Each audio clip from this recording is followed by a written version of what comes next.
મિત્રો, કહેવાય છે કે પિતા અને પુત્રીને પણ ઘણી વખત એકાંતમાં રહેવું જોઈએ નહીં.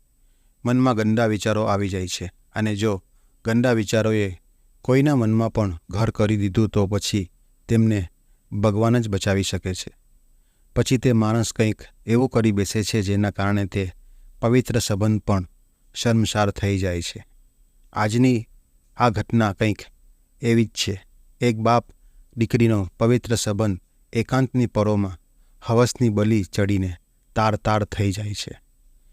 એક દિવસ રાતના સમયે 21 વર્ષની એક જવાન યુવતી પોતાના જ પિતાના બેડ ઉપર સૂઈ જાય છે. જ્યારે તે યુવતીનો પિતા ઘરે આવે છે તો તે જોઈ છે કે તેની દીકરી તેના બેડ ઉપર સૂતી હોય છે. જ્યારે તે તેમને પૂછે છે કે દીકરી, શું થયું તને? ત્યારે તે યુવતી કહે છે કે મારું માથું દુખે છે અને મને ડર પણ લાગી રહ્યું છે, એટલે આજે રાત્રે હું તમારી સાથે જ સૂઈ જઈશ. દીકરીની વાત સાંભળીને તે કહે છે કે કોઈ વાત નહીં દીકરા, તું આરામથી સૂઈ જા. પછી તે જમવાનું જમવા માટે કિચનમાં જાય છે અને જમવાનાની સાથે તે થોડું ડ્રિંક પણ કરે છે. જમવાનું જમીને તે પોતાના બેડ ઉપર આવીને સૂઈ જાય છે. આ ઘટનામાં આગળ કંઈક એવું થાય છે ને જે સાંભળીને તમારા હોશ ઉડી જશે. તમે વિચારવા ઉપર મજબૂર થઈ જશો કે એક પિતા અને પુત્રી આખરે એવું કામ કરી શકે છે. આગળ વધતા પહેલાં તમને એક નિવેદન છે કે તમે જો ચેનલ ઉપર નવા આવ્યા હોય તો પ્લીઝ ચેનલને સબસ્ક્રાઈબ જરૂર કરજો, કેમ કે તમારા સહયોગની મને ખૂબ જ જરૂર છે. તો ચાલો મિત્રો, આ શર્મનાક ઘટનાની વાર્તા શરૂ કરું છું. આજની આ સત્ય ઘટના મધ્યપ્રદેશના સાગર જિલ્લાની છે. આ જિલ્લાના એક ગામમાં પ્રેમલાલ નામનો એક વ્યક્તિ પોતાના 3 બાળકો સાથે રહેતો હતો, જેમાં મોટી દીકરીની ઉંમર 21 વર્ષ, તેનાથી નાનીની ઉંમર 15 વર્ષ અને એક દીકરો તેની ઉંમર 10 વર્ષની હતી. લાંબી બીમારીના લીધે પ્રેમલાલની પત્નીનું અવસાન 2 વર્ષ પહેલાં થઈ ચૂક્યું હતું. પત્નીના અવસાન પછી ઘરની હાલત એકદમ ખરાબ થઈ ગઈ હતી. તેને ઘર ચલાવવામાં ખૂબ જ મુશ્કેલી પડી રહી હતી. જે પૈસા બચત કરીને રાખ્યા હતા તે પણ બધા પત્નીના ઈલાજમાં ખર્ચાઈ ગયા હતા. ઘરની આર્થિક સ્થિતિ ખૂબ જ ખરાબ થઈ ગઈ છે અને તે ખૂબ જ કરજદાર થઈ જાય છે. બાળકો પણ તેમની માની યાદમાં ગુમસુમ રહેવા લાગે છે અને તેમને સંભાળવા વાળું પણ કોઈ હતું નહીં. એક સ્ત્રી બાળકોની સાથે સાથે ઘરને પણ સારી રીતે સંભાળી લે છે, પરંતુ એક પુરુષ માટે આ બધું કરવું ખૂબ જ મુશ્કેલી બને છે. પ્રેમલાલ ઘરની હાલત જોઈને સંપૂર્ણપણે તૂટી જાય છે. જો તે બહાર કામ કરવા જાય તો બાળકોનું ભણતર છૂટી જાય છે અને જો તે ઘરે રહે તો ઘર કેવી રીતે ચાલશે? આ જ મુશ્કેલીમાં 6 મહિના પસાર થઈ જાય છે અને એક દિવસ તેને વિચાર આવ્યો કે હવે તેને બીજા લગ્ન કરવા જોઈએ. પછી પ્રેમલાલે વિચાર્યું કે જો તે લગ્ન કરે તો ઘર પણ આબાદ થઈ જશે અને તે પણ બહાર કામ કરવા જઈ શકશે. પછી તે પોતાની દીકરીને કહે છે કે દીકરા, હું વિચારું છું કે બીજા લગ્ન કરી લઉં. તેનાથી તમારા લોકોની સંભાળ પણ થઈ જશે અને હું પણ બહાર કામ કરવા જઈ શકીશ. તમારી મમ્મી ગયા પછી જે સ્થિતિ તમારા બધાની થઈ છે તે હવે હું જોઈ શકતો નથી. પિતાજીની આ વાત સાંભળીને દીકરી એકદમ ખામોશ થઈ જાય છે. તેના મોઢામાંથી એક શબ્દ પણ નીકળતો નથી.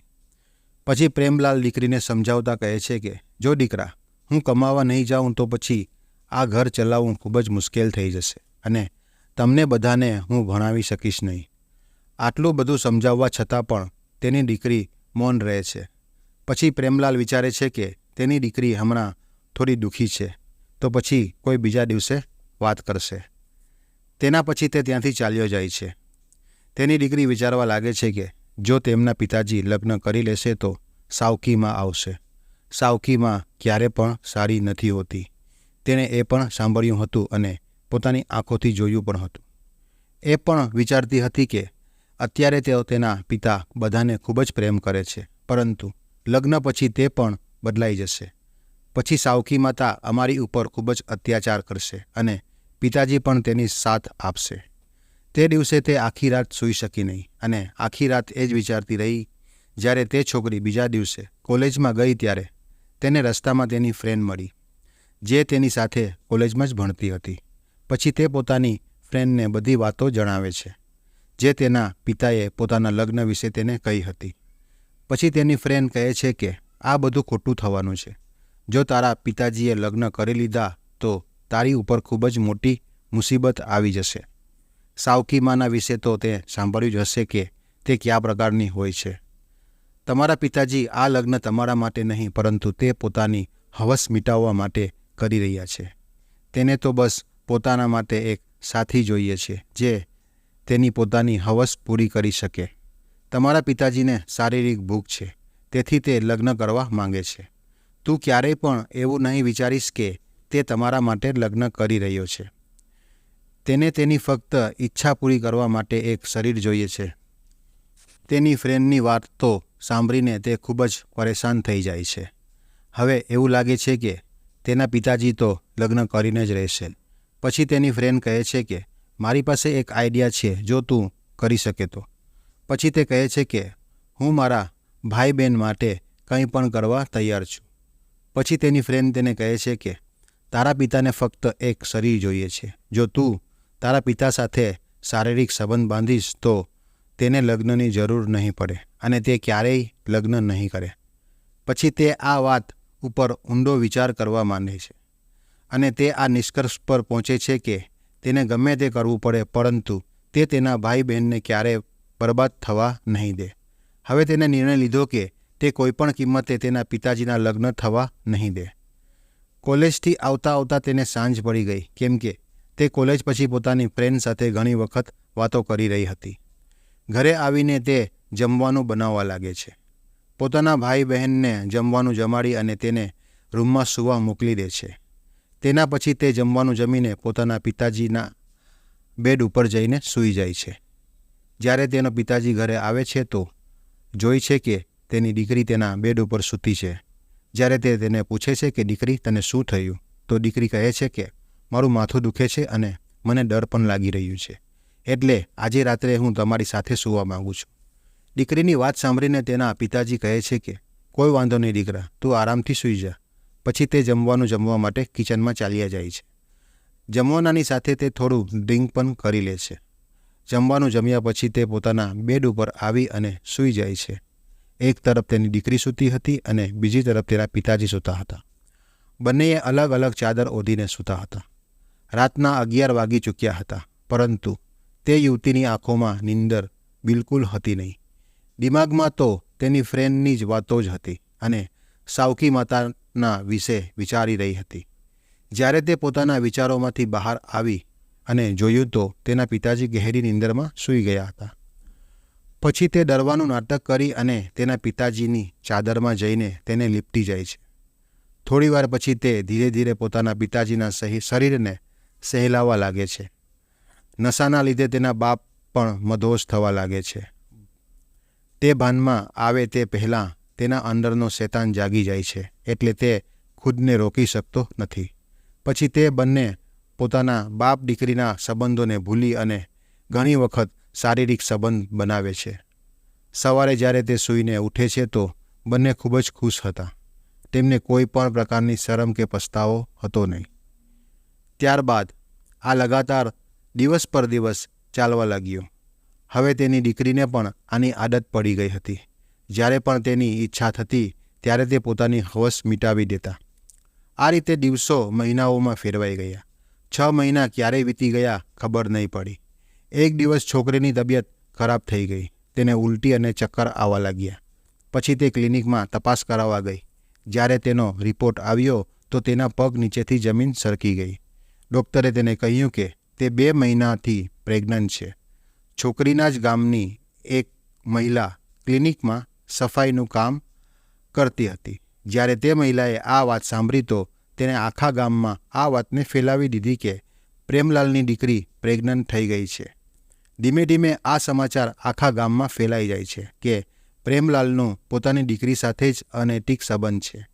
એક દિવસ તેની સહેલી તેના ઘરે આવીને કહે છે કે આખા ગામમાં ખબર પડી ગઈ છે કે તું પ્રેગ્નન્ટ છે.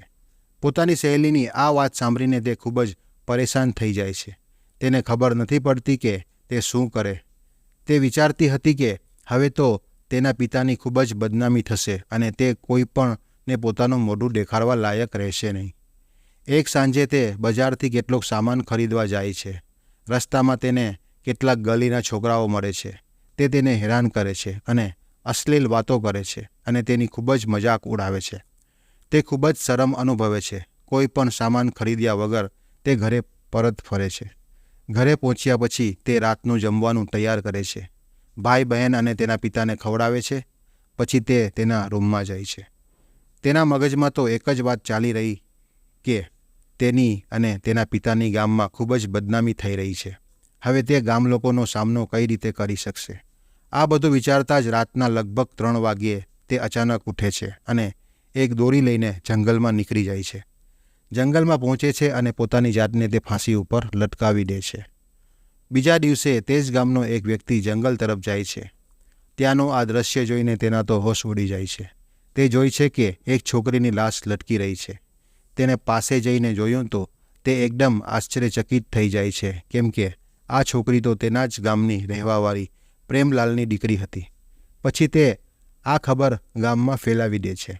આ ખબર તે છોકરીના પિતા પ્રેમલાલ પાસે પહોંચી જાય છે. તેથી બધા ગામવાળા જંગલની તરફ ચાલ્યા જાય છે અને તેમાંથી એક ગામવાળો પોલીસને ફોન કરી લે છે. થોડી વારમાં જ પોલીસ પણ ત્યાં પહોંચી જાય છે અને તે છોકરીની લાશને ઉતારી અને પોસ્ટમોર્ટમ માટે મોકલવામાં આવે છે. પછી પોલીસ પૂછપરછ શરૂ થાય છે. પૂછપરછ દરમિયાન લોકો કહે છે કે આ છોકરી પ્રેગ્નન્ટ હતી, તેથી તેણે આત્મહત્યા કરી છે.